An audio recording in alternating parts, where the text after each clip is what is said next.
If you play with full body tracking or have ever asked anyone who has full body tracking what their VR setup is, you'll notice that a lot of different people have a lot of different setups, and that's because there are a plethora of different trackers throughout the market, from base station, IMU, and of course, tracking from your cellular device. And some people have really janky full body tracking setups, from people using CV1 controllers with their OG Oculuses, or with people using their Joy-Cons. And in this video, I want to show you my funny, janky, one base station full body tracking setup that I have, and how I use it with my Crocs to actually create a really comfortable and nice experience, and how I put it in tandem with standable. That way I don't lose tracking with the one base station setup where standable can fill in the gaps, which is absolutely amazing. And I recommend doing this setup if you have just one base station, or you had one that gave you the red light of death, which is very common. Honestly, I think they do that to make more money, because it seems like everyone's base station just dies out of nowhere. It's Halloween time. He can barely fit in frame. Holy shit, he's huge.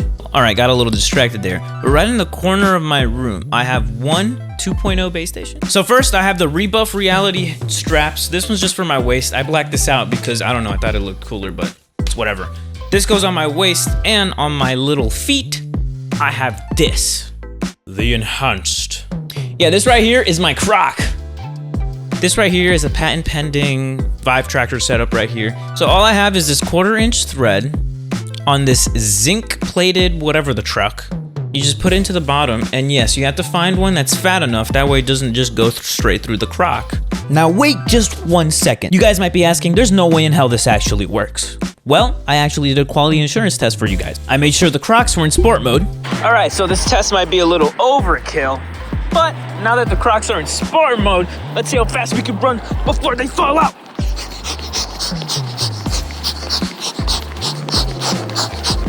Damn. Oh, okay. Oh, okay. Yep, we lost the tracker. The tracker held up pretty well until the end, where, you know, obviously I was running way too fast that it fell right through the little, you know, hole of the Croc. Obviously, you can put a washer if you want, but then it's going to be uncomfortable, and I really doubt anyone's going to be running full speed ahead in VR chat, because no one even has a room big enough to play full body tracking like that. And because the Vive trackers have a 1/4-inch thread mount, you just literally plop her in and spin her. And it's literally, dude, it's literally as simple as that. And I'm telling you, full body has never been so freaking comfy and cozy. Because usually, strapping these to your feet, annoying.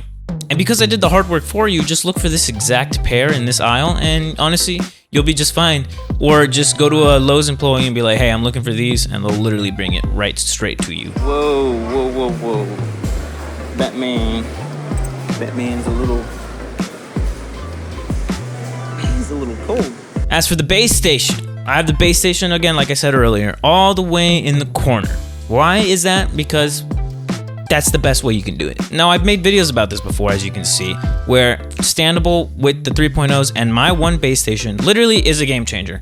It takes it from borderline unusable while turning around to now being completely usable and not losing tracking whatsoever. Standable, you did it. You saved my soul from buying another, how much are those things? Like $200, $300? I lost count, but that's expensive, especially when these are like $130 each. For this? For this? You hear this? This is light as hell, and it's weak. Like, I feel like, okay, I'm not gonna break it, because I'm not gonna break it, but the build quality, it doesn't necessarily scream premium, you know what I'm saying? Why are these $130 each? Seriously. Also, let's take a quick second to thank our channel sponsor. Video is brought to you by me, because I don't actually have a sponsor for this video, and I need you guys to give me money.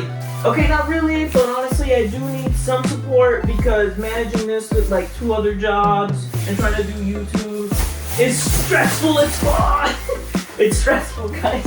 I need support. But yeah, I do want to thank CJ Hizen for constantly supporting the channel, joining the Patreon, and also sending super chats in all of my other YouTube videos. I think cumulatively, bro, I sent like $50 or something. I sincerely, really, oh shit. Okay, no, in the camera. Come on, man. You're a real one, bro. Let me give you a little thank you dance.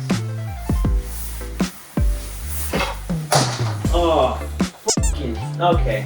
All right, that's enough. I'm dying in here. How do I get out?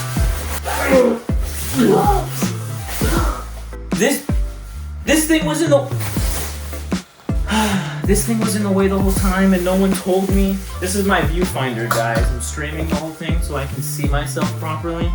No one cares. Now, for those that care, here's a demonstration of me using Standable 2.0 with my janky one base station setup, but it's not that bad. So yeah, now obviously we have the full, we have the better tracking now because of Standable, of course, and we don't lose tracking. But I'll really show you the difference here. Look what happens. You can see right here, Standable operating. Look what happens when I turn off the trackers. So now I'm just on the normal 3.0 setup with no Standable, and you can actually see I'm a lot more stiffer now because I don't have that chest tracker, and I lose even just the foot tracking more easily. But look what happens when I turn around. Look at this. That's what a lot of you are expecting when you have one base station. You're like, oh, bro's tracking looks like this. And yeah, I mean, if Standable didn't exist, I would be screwed. But because of Standable, my janky VR setup, I don't think becomes so janky. Because again, once I have to recalibrate to enable these new trackers, you hear the click, calibrate, bring down. Look at the chest again. Oh my God. The chest comes alive. The chest is more fluid. It really does estimate that chest tracker very well. And of course, I still got my hips, so I still got my movement. And again, look at this. Look what happens when I turn around. Sometimes you see the snap there. You saw that snap. I saw the snap. I'll admit it. There's a snap there. But it's a lot less painful to look at than what we noticed before. And actually, what's kind of cool is that if I completely look around and do this, look at this. Look at Standable filling in my feet. In my case, what's special is that I do have the Quest Pro, so my controllers do track themselves. So I can put them behind without the base station seeing them and, not lose tracking because Standable wouldn't be able to fill in the gaps for my hands. And I have a feeling if I didn't have trackers on my hands would just snap down here. But because the controllers track themselves, I kind of get away with, being able to occlude them with my body and not have my arms snapping around. So let this be a thesis statement for you guys. Standable is the cure to full body tracking issues, bro. Hey, why don't you guys subscribe to the YouTube channel? I'd highly recommend it. I need your subscription. We need more headsets with built-in face tracking because this is seriously impressive. If you make a stoic expression, he'll do it. Dude, tell me how I just felt so main character energy. Subscribe and become a YouTube member to support a creator that really needs it. Bye-bye.